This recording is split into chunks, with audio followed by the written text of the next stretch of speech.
যে আপনি আসবেন, জয়নাল আবদিন ফারুক ভাই আসবেন, সেটা নিয়ে আসলে অনেক ধরনের আপনারা নিশ্চয়ই দেখেছেন, যদি দেখে থাকেন অনেকে অনেক ধরনের মন্তব্য করেছেন। তবে আমার কাছে ব্যক্তিগতভাবে যে মন্তব্যটি সবচেয়ে বেশি আসছে সেটি দিয়ে আমি আসলে প্রশ্নটি শুরু করতে চাই। সেটি হচ্ছে এরকম যে 2001 সালে বিএনপি ক্ষমতায় আসার পর আপনাকে আসলে দেশ থেকে চলে যেতে হয়েছিল।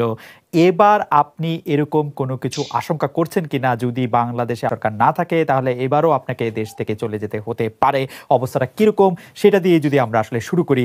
গুম, খুন, বাংলাদেশের রাজনীতির বর্তমান হাল অবস্থা, জনাব শামীম ওসমান। জি খালেদ ভাই, আপনাকে ধন্যবাদ। যেহেতু আপনি বলছেন যে এই প্রশ্নটা এসছে 2001-এর পরে আমাকে দেশ ছেড়ে যেতে হয়েছে, ইট ইজ ট্রু যে আমাকে দেশ ছেড়ে যেতে হয়েছে, এবং আমি যে দেশ ছেড়ে গেছি সেটা জাতির পিতার কন্যা মাননীয় প্রধানমন্ত্রীর একবার না কয়েকবারের নির্দেশের পরিপ্রেক্ষিতে। কারণ আপনার নিশ্চয়ই মনে আছে, আপনি একজন প্রতিযোগিতার সাংবাদিক, আমরা বিতর্ক না যেয়ে আমরা সত্য কথাটা বলার চেষ্টা করব।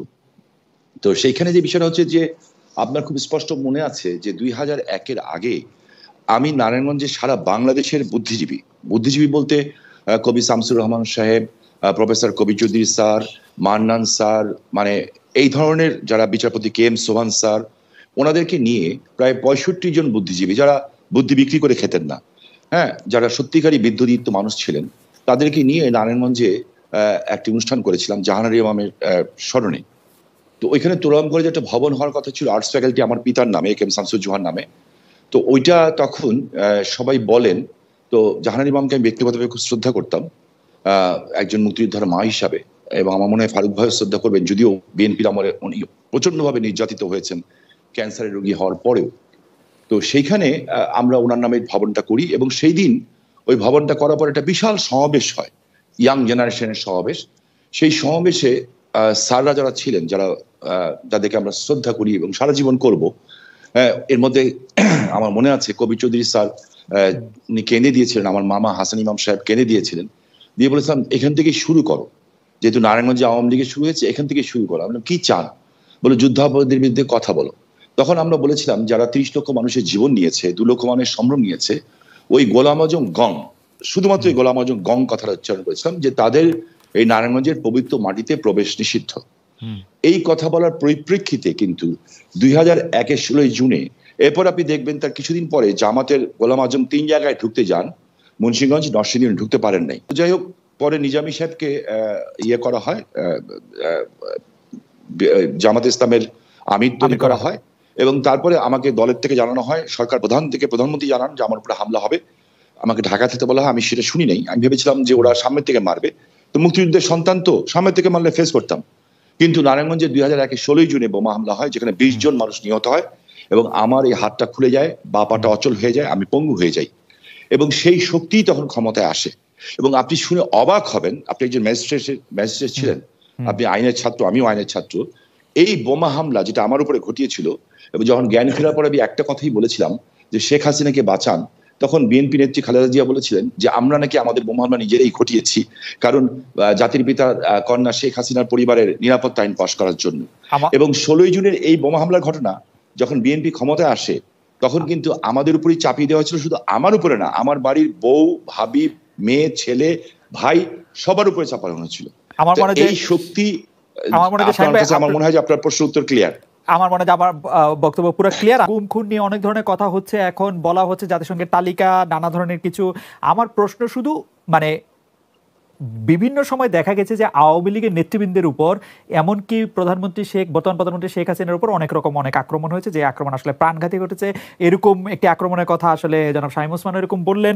আপনার কাছে কি মনে হয় যে এই আক্রমণগুলির কারণ কি? মানে আওয়ামী লীগের উপর এত কার আক্রোশ যে 2001 সালের 16 জুন নেটের মধ্যে শামীম ওসমানের জনসভার মধ্যে বোমা মারতে হবে, 2004-এর 21 আগস্ট করতে হবে, দলীয় অফিসে কিবরিয়া সাহেবের মারতে হবে, আসানুল্লাহ মাস্টারকে মারতে হবে, মানে এটা কার আক্রোশ? আমরা অনেক সময় শুনেছি যে বিএনপি ক্ষমতা থাকলে বিএনপি বলে যে এটি আসলে আওয়ামী লীগের নিজেরা করে।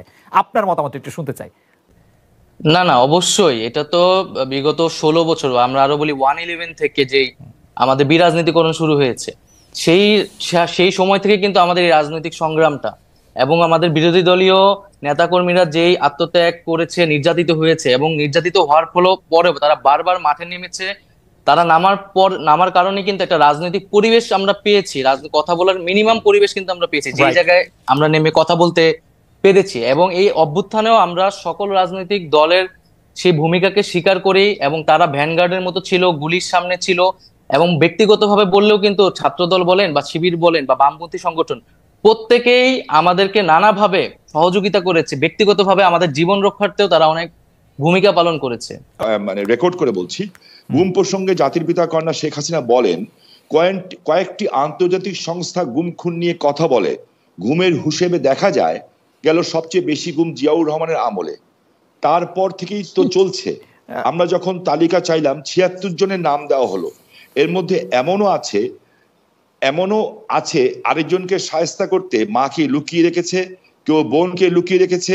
আবার ওনার যে বক্তব্য, সেই বক্তব্যের সাথে দ্বিমত করার কথা তো নাই। যেমন বিএনপির নেতা সালাউদ্দিন সাহেব, ওনাকে গুম করা হয়েছে, খুন করা হয়েছে বলা হলো, ঠিক আছে, তো বিএনপি নেতা সালাউদ্দিন সাহেবকে তো পাওয়া গেল ভারতে।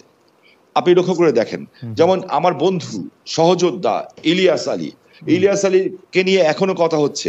আমার কাছে রেকর্ড আছে যে মির্জা আব্বাস সাহেব বলেছিলেন তখন যে ইলিয়াস আলীর সাথে বিএনপির তৎকালীন অর্থমন্ত্রী, মরহুম অর্থমন্ত্রী, আল্লাহকে বেহেশত নসিব করুক, সাইফুর রহমান সাহেবের অন্তর্দ্বন্দ্ব আছে, এটা একটি অন্তর্দ্বন্দ্বের শিকার।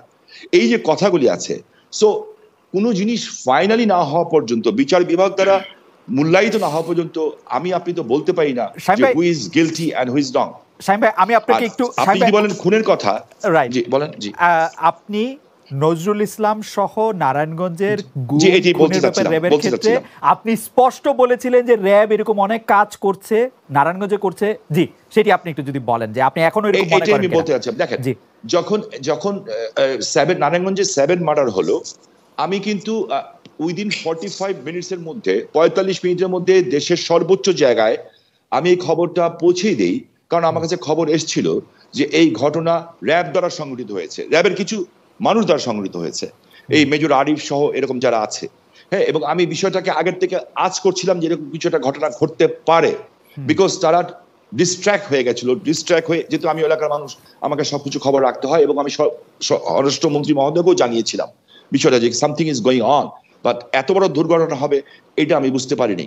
কিন্তু দেখেন, যখন এই ঘটনা ঘটলো, আমি কিন্তু আমার ভয়েস রেজ করেছি, এবং এই জন্য আমার জীবনের শঙ্কা ছিল। কিন্তু আমি সমর্থন পেয়েছি কার? আমি সমর্থন পেয়েছি জাতির পিতার কন্যা মাননীয় প্রধানমন্ত্রী শেখ হাসিনার। এবং তখন যখন র্যাবের যারা ঊর্ধ্বতন কর্মকর্তা ছিলেন, তারা আমাকে তখন ভুল বুঝেছিলেন, কিন্তু 48 ঘন্টা পার হতে হতে ওরা যখন তদন্ত করে দেখলেন যে আমার কথা সত্য, তার পরিণতিতে কিন্তু সাবজেক্ট এইটা যে খুন হয়েছে এটা সত্য। এইটার চেয়েও বড় সত্য হচ্ছে এত বড় বড় উচ্চ পদস্থধারীরা এখনো কিন্তু জেলখানায় আছেন, এবং অনেকের যাবজ্জীবন হয়েছে, অনেকের ফাঁসি হয়েছে। আমরা এখন যে কোনো সিদ্ধান্ত বা এই ধরনের জাতীয় সিদ্ধান্তের ক্ষেত্রে রাজনৈতিক ঐক্যমতকে সবচেয়ে গুরুত্ব দিচ্ছি। ফলে রাজনৈতিক অন্যান্য দলগুলোরও এই বিষয়ে মতামতের প্রয়োজন আছে। তো সার্বিকভাবে আমরা রাজনৈতিক ঐক্যমত হলে এই বিষয়ে সিদ্ধান্ত নিতে পারি, কিন্তু একটা বিচার প্রক্রিয়া অবশ্যই চলছে, এবং এই বিচার প্রক্রিয়ার মধ্যেই আসলে এই বিষয়ে একটা সিদ্ধান্ত হবে, এবং আমরা রাজনৈতিকভাবে একটা ঐক্যমতে পৌঁছাতে পারবো আশা করি।